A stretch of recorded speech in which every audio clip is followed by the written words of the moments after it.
Hi hello friends, welcome to my channel. Friends, ఎవరైతే మా ఛానల్ని ఫస్ట్ టైం చూస్తున్నారో అలాగే తప్పకుండా సబ్స్క్రైబ్ చేసుకోండి. వీడియో నచ్చితే తప్పకుండా లైక్ చేయండి. ఇక ఈరోజైతే అవని ఏకలింగం చేతిలో చనిపోబోతుంది. ఇక అవని అయితే ఏకలింగం, పల్లవి ఇద్దరు ప్లాన్ ప్రకారం అవనిని చంపబోతున్నారు కదా. అవనిని చంపేసింది కావాలని, తనని చంపేయమని, నాకు డబ్బులు ఇచ్చింది అంతా పల్లవి అని ఆ పల్లవిపై నింద వేయబోతున్నాడు ఏకలింగం. అయితే పల్లవి నిజస్వరూపం తెలుసుకోబోతున్నాయి ఇంట్లో వాళ్ళు. పల్లవిని అయితే క్షమించకుండా జైలుకైతే పంపించబోతున్నారు. అది ఎలాగో తెలియాలంటే వీడియోని స్కిప్ చేయకుండా చివరి వరకు చూడండి. ఏకలింగం అన్నీ వాళ్ళ కుటుంబంకి ఎంత అన్యాయం చేస్తున్నాడో అన్నీ తెలుసుకుంటారు.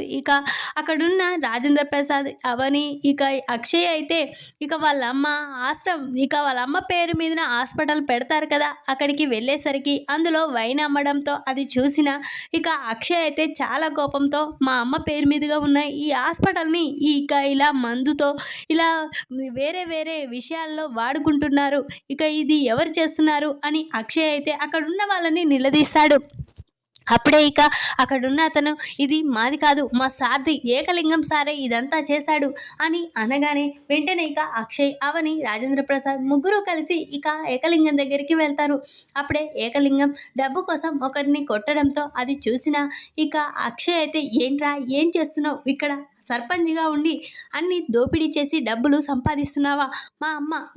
మాకు ఎంతో ఇష్టమైన మా అమ్మ పేరు మీదుగా మా నాన్న ఇక్కడ స్కూలు దావఖానా పెట్టించాడు, కానీ నువ్వు మాత్రం దాన్ని అపవిత్రం చేస్తున్నావు. మా అమ్మ అంటే నాకు ప్రాణం, మా అమ్మ విషయంలో నువ్వు ఇలా చేశావు, నిన్ను వదులుకోను, నిన్ను చంపేస్తాను అని అక్షయ్ అంటూ ఉంటాడు. అప్పుడే ఎవర్రా మీ అమ్మ అంత గొప్ప ఏంటి, అసలు మీ అమ్మ చనిపోయింది, ఇంకా వాటి గురించి అవసరమా అని ఏకలింగం అయితే లేనిపోని మాటలు అంటూ ఉంటాడు. అప్పుడే చాలా కోపంతో అవని అయితే ఏకలింగం పలగొడుతుంది. అది చూసిన ఏకలింగం మాత్రం ఒక్కసారే షాక్ అయిపోతాడు.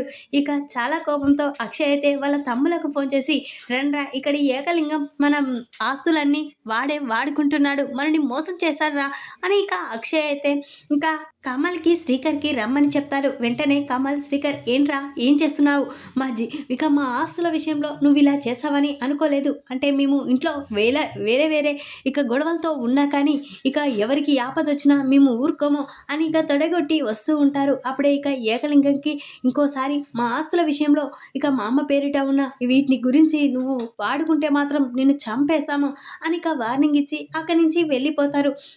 ఏకలింగం మాత్రం చాలా ఆవేశంతో, ఇన్ని రోజులుగా నేను ఈ ఊర్లో నేను పై చేయిగా ఉండేవాడిని, నన్ను చూస్తేనే అందరూ వణికేలా చేసుకునేవాడిని, అలాగే ఈరోజు నేను ఒక ఆడదాని చేతిలో చెంపదిబ్బ తిన్నానా, అలాంటి ఆడదాన్ని బ్రతకనివ్వను, దాన్ని చంపేస్తాను, నా పరువు పోయింది, అది నా చెంప మించి కొట్టడం ఏంటి, దాన్ని బ్రతకనివ్వను అని చాలా ఆవేశంతో ఉంటాడు. అటు రాజేంద్ర ప్రసాద్, శ్రీకర్, కమల్, అక్షయ్, అవని అందరూ ఇంటికి వస్తారు. అప్పుడే ఇంట్లో ఉన్న పల్లవి, శ్రేయ, అక్కడున్న పార్వతి, ముసలావిడ అందరూ అక్కడ ఉంటారు. ఏంట్రా ఏం జరిగింది, అంతా ఆవేశంగా ఉన్నారు అని పార్వతి అడుగుతూ ఉంటుంది.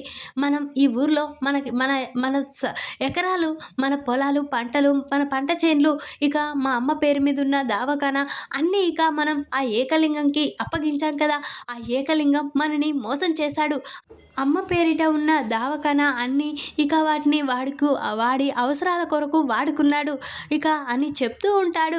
మనకున్న 100 కోట్ల ఆస్తిలో వాడే వాడిని అనుభవిస్తున్నాడు, అది కూడా వాడి సొంతం చేసుకోవాలని చూస్తున్నాడు అని చెప్పగానే రాజేంద్ర ప్రసాద్, పల్లవి, శ్రేయ ఒక్కసారే షాక్ అయిపోతారు. ఏంటి మావయ్య మీరు చెప్పేది అని అనగానే, అవునమ్మా, నిజంగానే 100 కోట్ల ఆస్తి వాడు సొంతం చేసుకోవాలని చూస్తున్నాడు, అది మన చేతికి రాదు, వాడిని ఎలాగైనా బుద్ధి చెప్పాలి అని రాజేంద్ర ప్రసాద్ అంటూ ఉంటాడు. అప్పుడే పల్లవైతే, అంటే 100 కోట్ల ఆశ ఇప్పుడు వాడు తీసుకుంటే మాకెలా అని పల్లవి అనుకుంటూ ఉంటుంది. పల్లవి అయితే బయటికి వచ్చి వెంటనే అక్కడున్న ఏకలింగానికి ఫోన్ చేస్తుంది. వెంటనే ఏకలింగం, ఏంటి చెప్పు అని అంటూ ఉంటాడు. ఏంట్రా ఏం చేస్తున్నావు, మా 100 కోట్ల ఆస్తి నీ సొంతం చేసుకోవాలని చూస్తున్నావా అని అంటూ ఉంటుంది. పల్లవి అయితే, కాదు, నేను సొంతం చేసుకోవాలని చూస్తున్నాను, ఈరోజు మీ ఇంట్లో అవని ద్వారా నేను ఈరోజు అందరి ముందు అవమానపడ్డాను, ఆ అవని నా చెంప పలగొట్టింది. ఒక ఆడదాని చేతిలో నేను ఓడిపోయాను. ఇక ఎవరిని బ్రతకనివ్వను. ఇక ఆ ఆస్తి మొత్తం నా సొంతం చేసుకుంటాను అని ఇక అంటూ ఉంటాడు. ఇక ఆ ఏకలింగం అయితే అప్పుడే ఇక అవని పల్లవి అయితే చాలా కోపంతో, "ఏంటి? ఏం చేస్తున్నావు? ఆస్తి మొత్తం నీ సొంతం రావడం ఏంటి? ఇక మేము ఇక్కడే ఏం చేస్తున్నాం అనుకుంటున్నావు? నేను కూడా ఆస్తి కోసమే వచ్చాను. నేను కూడా నీతో చేతులు కలిపాను కదా" అని ఇక అవని అంటూ ఉంటుంది. ఇక అలా అయితే నీకు నాకు 50-50% ఈ ఆస్తి. ఇక నువ్వు నా పేరిట చేసేలా నువ్వు హెల్ప్ చేయాలి.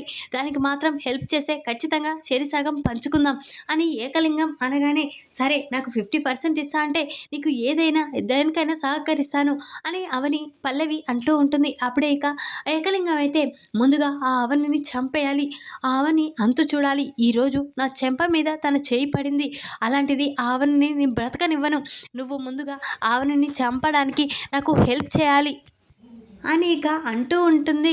ఇక అంటూ ఉంటాడు ఏకలింగం అయితే. అప్పుడే ఇక పల్లవి అయితే, నాకు కూడా అదే కావాలిరా, తన పేరిట అన్ని ఆస్తులున్నాయి కాబట్టి అది చచ్చిపోతే నాకు కూడా పీడ విరగడైపోతుంది అని ఇక పల్లవి కూడా తన మనసులో అనుకుంటూ ఉంటుంది. సరే సరే, నువ్వు చెప్పినట్లే నీకు హెల్ప్ చేశాను. ఇక అవనిని చంపడానికి నేను కూడా హెల్ప్ చేశాను. ఇక నాకు మాత్రం 50% ఇవ్వాలి అని పల్లవి అయితే అంటూ ఉంటుంది. అప్పుడే ఇక సరే, నువ్వు చెప్పినట్లు ఇక నేను చెప్పినట్లు నువ్వు చేస్తా అంటే ఖచ్చితంగా ఇక నీ ఆస్తి నీ మీ నుండి వచ్చే ఆస్తిలో నీకు 50% ఖచ్చితంగా ఇస్తాను అని ఇక ఏకలింగంతో అయితే ఇక పల్లవి అయితే చేతులు కలిపి అవనిని చంపేయాలని అయితే చూస్తూ ఉంటారు. ఇక ఏకలింగం అయితే రాత్రి కాగానే వెంటనే ఇక తన రౌడీలని ఇక రెడీ చేసి పెడతాడు. అప్పుడే ఇక పల్లవికి అయితే ఫోన్ చేశాడు. అప్పుడే ఇక ఏంట్రా ఇప్పుడు ఫోన్ చేసావేంటి అని అనగానే, నేను నా మనుషులని మీ ఇంటికి పంపిస్తాను. ఇప్పుడు అవని పడుకుందా? ఇంట్లో వాళ్ళంతా పడుకొని ఉన్నారా లేక లేచి ఉన్నారా చెప్పాలి అని ఇక అనగానే, ఇప్పుడిప్పుడే అందరూ పడుకున్నారు అని ఇక పల్లవి చెప్పగానే ఏకలింగం అయితే ఇక వెంటనే నా మనుషులు ఇక అక్కడికి వస్తారు. ఇక అవని రూమ్ తెలుసుకొని అవనిని చంపేస్తారు. ఇక నా మీద చేసిన అవనిని ముందుగా చంపేస్తాను అని ఇక అంటూ ఉంటాడు. సరే, ఇక నేను డోర్ తీసే పెడతాను. నువ్వు ఆ రాత్రి ఖచ్చితంగా మీ రౌడీలను పంపించు. మీ రౌడీల కోసం నేను కూడా ఎదురు చూస్తూ ఉంటాను. అవని రూమ్ ఏదో నేను చూపిస్తాను అని ఇక పల్లవి చెప్తూ ఉంటుంది. అప్పుడే, చాలా థ్యాంక్స్, నువ్వు ఆ ఇంట్లో నాకు సహకరిస్తున్నందుకు నాకు చాలా ఇక సంతోషంగా ఉంది. ఈరోజు ఆ అవన్ని నాతో చేతులు కలిపి చంపడానికి సహకరిస్తున్నావు అని ఇక అంటూ ఉంటాడు ఏకలింగం అయితే. సరే, ఎవరైనా లేస్తే ఇక చాలా ప్రమాదం ఇక అని అంటూ ఉంటుంది పల్లవి అయితే. ఇక ఏకలింగం అయితే తన రౌడీలని పంపించేస్తాడు. ఇక పల్లవి మాత్రం అందరూ పడుకున్నారని ఇక రౌడీల కోసమే ఎదురు చూస్తూ ఉంటుంది. అప్పుడే ఇక రౌడీలు ముసుగులు వేసుకొని రూమ్లోకి లోపలికి వస్తారు. అప్పుడే ఇక పల్లవిని మేడం అని ఇక ఇట్లా సైగ చేస్తూ ఉంటారు. అప్పుడే పల్లవి, అదిగో అదే రూమ్, ఇక అవని పడుకుంది అదే రూము, పాప కూడా పడుకుంది. ఇక ఎవరు లేని సమయం, అందరూ పడుకున్నారు, తొందరగా మీ పని పూర్తి చేసి వెళ్ళండి అని ఇక పల్లవి అయితే రౌడీలకి చెప్తుంది. అప్పుడే రౌడీలు సరే మేడం అని ఇక రౌడీలు అయితే ఇక అవని రూమ్లోకి అయితే వెళ్తారు. అప్పుడే ఇక అవని వాళ్ళు గాఢ నిద్రలో ఉండి ఇక ముగ్గురు పడుకొని ఉండడంతో, వెంటనే మన పని తొందరగా పూర్తి చేసి వెళ్ళాలా, లేకపోతే మనల్ని పట్టుకుంటారు, మనం ఎవరనేది వాళ్ళకి తెలిసిపోతుంది అని ఇక రౌడీలైతే అలా మాట్లాడుకుంటూ ఉంటారు. వెంటనే ఇక అవని రూమ్లోకి వెళ్ళి ఇక కత్తితో ఇక అవనిని పొడి చేస్తారు. అప్పుడే అమ్మ అని గట్టిగా అరుస్తుంది. అప్పుడే రౌడీలు అక్కడి నుంచి వెళ్ళిపోతారు. ఇక అవని కడుపులో కత్తి దిగడంతో వెంటనే అక్షయ్, అవని అవని అసలు ఏంటి అవని, ఎవరి వాళ్ళు, ఎందుకు చంపాలని చూస్తున్నారు, ముందుగా హాస్పిటల్కి వెళ్దాం పదా అవని అని ఇక అక్షయ్ అయితే అంటూ ఉంటాడు. ఇక వెంటనే అవని అయితే, ఏమో తెలీదండి, నాకు అసలు ఎవరు నన్ను కత్తితో ఎందుకు పొడుస్తున్నారో తెలీదండి అని అవని అంటుంది. ముందుగా నిన్ను కాపాడుకోవాలని అని ఇక అంటూ ఇక అందరిని పిలుస్తూ ఉంటాడు అక్షయ్ అయితే. అప్పుడే ఇంట్లో వాళ్ళంతా అందరూ ఇక అవని దగ్గరికి వస్తారు. ఏంటి, ఏం జరిగింది, అవనిని ఎవరు కత్తితో పొడిచారు అని ఇక అందరూ ఏడుస్తూ ఉంటారు. అప్పుడే ఇక ముందుగా అవనిని హాస్పిటల్కి తీసుకువెళ్ళాలి. ఇక్కడ దగ్గర పట్ల హాస్పిటల్ కూడా ఎక్కడా లేదు, మళ్ళీ మనం మన సిటీకి వెళ్ళాలి అని ఇక అక్షయ్ అయితే కార్ తీసి ఇక సిటీకి అయితే తీసుకువెళ్తారు. అప్పుడే ఇక హాస్పిటల్లో అడ్మిట్ చేశారు. ఇక అవనికి ఏం జరగదు కదా నాన్న, అవని ప్రాణాపాయ స్థితి నుంచి బయటపడుతుంది కదా అని ఇక అక్షయ్ అయితే ఏడుస్తూ ఉంటాడు. అప్పుడే ఇక డాక్టర్లు వెంటనే ఇక ఆ అమ్మాయికి బ్లడ్ చాలా వెళ్ళిపోయింది కాబట్టి తను ఖచ్చితంగా ఇక క్రిటికల్గా ఉంది, తన పరిస్థితి క్రిటికల్గా ఉంది కాబట్టి తను బ్రతుకదో మా చేతుల్లో అయితే లేదు అని డాక్టర్లు చేతులు ఎత్తేయడంతో ఇక చాలా బాధపడుతూ ఉంటారు ఇంటి కుటుంబం అయితే. అప్పుడే ఇక పల్లవి మాత్రం చాలా సంతోషపడుతూ ఉంటుంది. ఇదే నాకు కావాల్సింది ఇదే. నీ పేరిట ఎంత ఆస్తి ఉందో, ఇటు ఈ ఆస్తి, అటు ఆ నాన్న ఆస్తి అందరి నీకే ఉంది. కాబట్టి ఈ ఆస్తి అంతా నాకు రావాలంటే నువ్వు చచ్చిపోవాలి అని ఇక పల్లవి అయితే అనుకుంటూ చాలా సంతోషపడుతూ ఉంటుంది.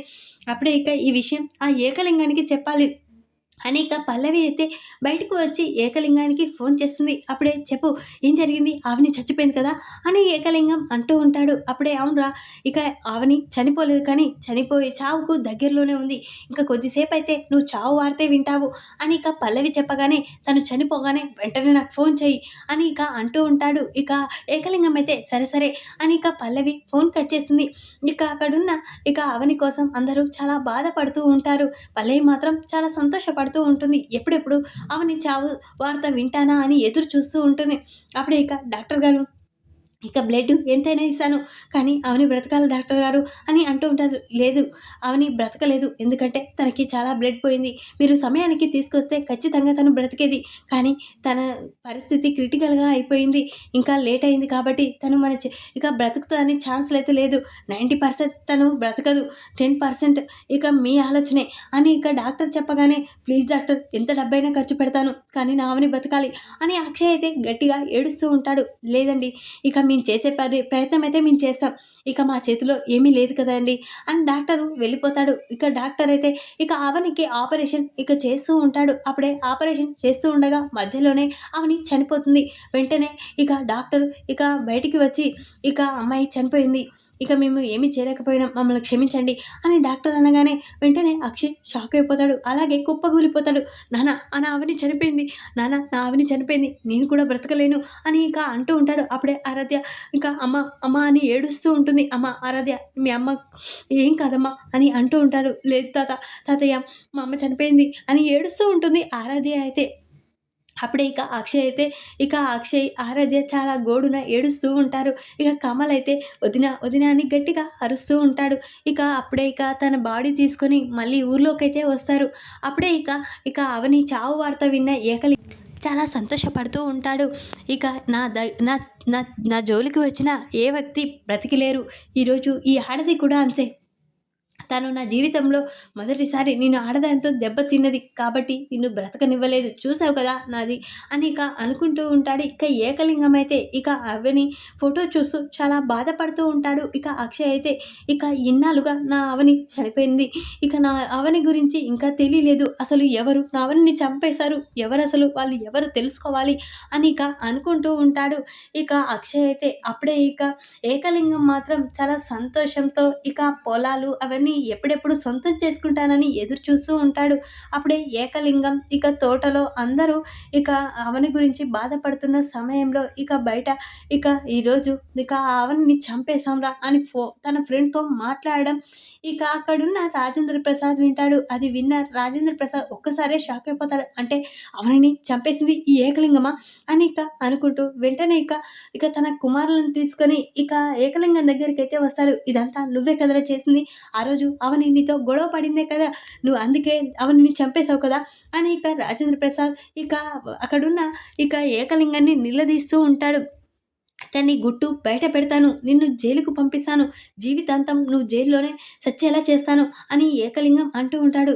ఏంటి, నన్ను జైలుకు పంపిస్తావా, ఏ కారణంతో పంపిస్తావు అని ఇక అంటూ ఉంటాడు. ఏకలింగం అయితే తెలుసురా, నీ గురించి అంతా తెలుసు, మీ నాన్నని చంపేసింది ఆస్తి కోసం నువ్వే అని నాకు తెలుసురా, ఇక నీ గురించి నేను తెలిసి కూడా ఈ ఆస్తిని నీకు ఇచ్చి పెళ్ళంచుడు అది నేను చేసిన తప్పు, ఈరోజు నా కోడల్ని పోగొట్టుకున్నాను, ఇక ఇదంతా నువ్వేరా, ఇక నువ్వే అని నాకు తెలుసురా, నేను ఈ సాక్ష్యాన్ని తీసుకువెళ్ళి ఇక వెంటనే పోలీసులకి చెప్తాను, ఈరోజు మీ నాన్నని చంపేసింది నువ్వే అని ఇక అనగానే ఇక అక్కడున్న ఏకలింగం అయితే ఒక్కసారే షాక్ అయిపోతాడు. ఇదేంటి, ఈ ముసలుడికి మా నాన్న నేనే చంపేశాను ఎలా తెలుసు అని ఇక అనుకుంటూ ఉంటాడు ఏకలింగం అయితే. అప్పుడే ఇక ఇప్పుడు వీడు వెళ్ళి మా నాన్న గురించి నిజం చెప్తే ఖచ్చితంగా నన్ను జైలుకు పంపిస్తారు, లేదు నేను ఎలాగైనా అవనిని నేను చంపలేదని చెప్పేయాలి అని ఇక అనుకుంటూ వెంటనే ఏకలింగం అయితే అసలు అవనిని చంపేసింది నేను కాదు అని అనగానే ఇక ఇంట్లో వాళ్ళంతా ఒక్కసారే షాక్ అయిపోతారు. ఏంటి, అవనిని చంపేసింది నువ్వు కాకపోతే ఇంకెవరు, అవనికి శత్రువులు ఎవరు లేరు, ఈ ఊరికి వచ్చాక నువ్వు మాత్రమే శత్రువు పల్లవి అని ఇక అంటూ ఉంటాడు రాజేంద్ర ప్రసాద్ అయితే. అప్పుడే ఇక ఏకలింగం అయితే నేను కాదు మీ ఇంట్లో ఉన్న ఒక వ్యక్తే అని అనగానే పల్లవి ఒక్కసారి షాక్ అయిపోతుంది. ఇదేంటి వీడు నా గురించి బయట పెడతాడా అని ఇక అనుకుంటూ ఉంటుంది. అప్పుడే ఇక ఏంటి మా ఇంట్లో ఉన్న వాళ్ళు నా కోడల్ని చంపాలని చూడడం ఏంటి అని రాజేంద్ర ప్రసాద్ అనగానే అవును మీ ఇంట్లో ఉన్న మీ కోడలు ఇక పల్లవి తెలుసు కదా ఆ పల్లవే ఇక ఆవిడని చంపేయాలని చూసింది. తనని చంపేసింది కూడా తనే అని అనగానే రాజేంద్ర ప్రసాద్, కమల్, ఇక శ్రీకర్ అందరూ ఒక్కసారే షాక్ అయిపోతారు. అప్పుడే ఇక అక్కడున్న ఇక అందరూ ఒక్కసారే షాక్ అయిపోతారు. ఇదేంటి ఇక అవనిని నువ్వు చంపాలని చూడమేంటి? మా వదినని ఎందుకు చంపేశావు? అని ఇక అంటూ ఉంటాడు. కమల్ అయితే నిన్ను చంపేస్తాను, నేను బ్రతకనివ్వను అని అనగానే అప్పుడే లేదు లేదు అని అంటూ ఉంటుంది. అప్పుడే కావాలంటే నా దగ్గర సాక్ష్యం ఉంది చూడండి అని ఏకలింగం అయితే ఇక అవనిని చంపేయమని ఇక పల్లవి ఫోన్ మాట్లాడడం అదంతా వినిపిస్తాడు. అది విన్న ఇక ఇంట్లో వాళ్ళంతా ఒక్కసారే షాక్ అయిపోతారు. ఇలాంటిది నా ఇంట్లో ఉండడం ఏంటి? నా కోడల్ని చంపేసిన ఇది నేను ఈ ఇంట్లో ఉండనివ్వను అని ఇక వెంటనే పోలీసులకి ఫోన్ చేసి ఇక అరెస్ట్ అయితే చేశారు. ఇక పల్లవినైతే ఈ విధంగానైతే ఆస్తి కోసం పల్లవి ఏకలింగంతో చేతులు కలిపి ఇక అవన్నైతే చంపేస్తారు. ఈ విధంగా ఇక ఆ ఆస్తి మొత్తం ఆరాధ్య పేరిట చేసేలా చేస్తారు. ఈ వీడియో కనుక మీకు నచ్చినట్లయితే లైక్ చేయండి. మరిన్ని వీడియోల కోసం ఛానల్ని సబ్స్క్రైబ్ చేసుకోండి ఫ్రెండ్స్. Thanks for watching.